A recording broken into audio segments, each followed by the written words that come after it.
যুক্তরাষ্ট্রের new York অঙ্গরাজ্যের buffalo শহরে দুর্বৃত্তের বন্দুকের গুলিতে ২ বাংলাদেশি হত্যায় অভিযুক্ত ব্যক্তিকে গ্রেপ্তার করেছে বাফেলো পুলিশ।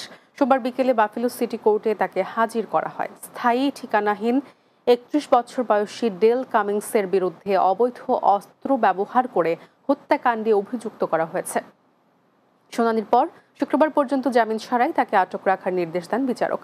এর আগে শনিবার দুপুর 12:30টার দিকে বাফেলোর ইস্ট ফেরি ও জেনার স্ট্রিটের ১০০ ব্লকে সিলেটের কানাইঘাট উপজেলার আবু সালেহ ইউসুফ জনি ও কুমিল্লার লাঙ্গলকোটের বাবুল মিয়া নামের ২ বাংলাদেশিকে গুলি করে হত্যা করে ডেল কামিংস। এ ঘটনায় উত্তাল হয়ে ওঠে বাফেলো শহর। বাফেলোর মেয়র ওয়ালটন ফ্রিজ কিনে অনেকের মতো আপনিও হয়ে যেতে পারেন মিলেনিয়াল।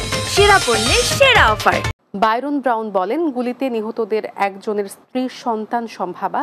তিনি শিশুসহ 2 সন্তানের পিতা, অন্যজন 7 সন্তানের বাবা।